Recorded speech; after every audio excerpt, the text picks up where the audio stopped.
It's so insane what they've done to themselves lately with all these subpoenas to content creators. So, by doing this, they did exactly the opposite of what they were trying to do. They were trying to silence people instead about them underestimating us. So now there's been 3 more filings from content creators that just hit the docket last night, and they're all amazing. And I think bottom line is now Justin Baldoni gets even more evidence towards Blake Lively. Did Blake Lively really intimidate a witness? Or is this just another case of celebrity drama on steroids? What if I told you there's a sworn declaration claiming Blake's camp twisted the story, and that the reporter at the heart of it says he was pressured into lying? Oh, and somehow Taylor Swift's name gets dragged in too, with whispers of an extortion attempt. If you thought Hollywood scandals couldn't get any messier, this one makes even soap operas look organized. They have underestimated us so badly. So by doing this, they did exactly the opposite of what they were trying to do. They were trying to silence people instead. So these subpoenas haven't silenced anyone. They just exposed everything. And now what they're proving is that are not in line in the narrative that Blake Lively has been painting. And I just love to watch this happen in real time.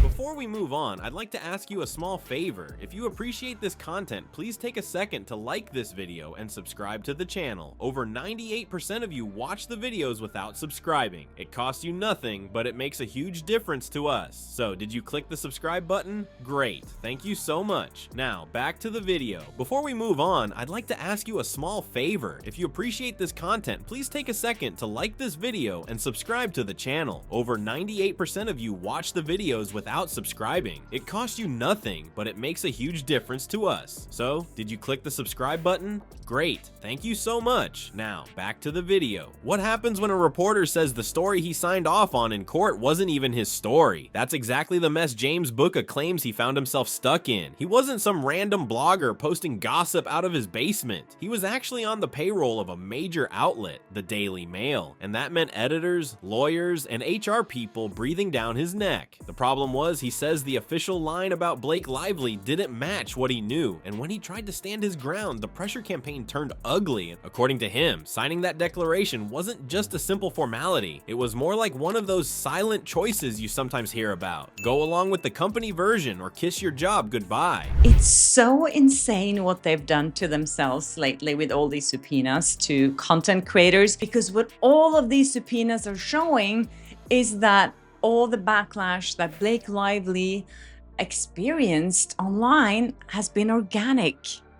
And every creator is talking more about it on their YouTube channels or on X or on TikTok, that they have a pattern of intimidating people and using legal shady tactics to punish people. Not exactly a fun position to be in. He describes it as picking between keeping his career or sticking to his conscience. Imagine a hostage scenario, but instead of ski masks and weapons, it's men in suits holding non-disclosure agreements. That's the picture he paints, and it's not flattering at all for a place that claims to support journalistic integrity. Here's where it gets sticky. Bucca says when they handed him the declaration, he noticed they left out things he wanted to bring up. He asked for corrections. He asked to set the record straight, and pretty conveniently for the other side, those requests never made it past the inbox. The final version looked neat on the surface, but according to him, it just wasn't the truth. That kind of move doesn't exactly scream journalism 101. If anything, it's more like the rule book for how to sanitize a story until it suits whoever's pulling the strings. Take this one example he swears happened on December 25th. Most people are tucking into leftover turkey or passing out on the couch after watching bad Christmas movies, but apparently he was sending emails. And in those emails, he says he made it very clear that Sloan, the key witness in this mess, never made any sexual assault accusation against Blake Lively. He even tried to document it to be safe. Guess what happened? Those emails disappeared into the black hole of oops, the attachments must have gotten lost. Funny how important evidence seems to vanish at just the right time.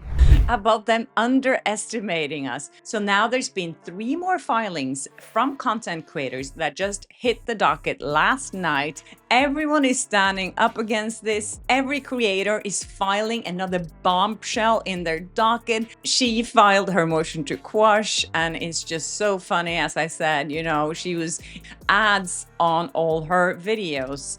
Today, I saw that Us Weekly actually has picked up this story. If you look at legal history, coerced declarations aren't some rare unicorn. They pop up in all sorts of media-related cases where the stakes are high and reputations are even higher. Once a declaration is signed, even if it's shaped by pressure, it can steer a whole lawsuit. Judges and juries see it as fact. In other words, the courtroom doesn't always get the raw story. They get the version polished by lawyers and spin doctors. That's the nightmare scenario. Real evidence takes a back seat while the official narrative gets front row seats. And yet in the court filings, you still see Sloan apparently being cited as saying Lively was assaulted. It's right there in black and white. But Buka waves his inbox saying, "I literally denied this on December 25th.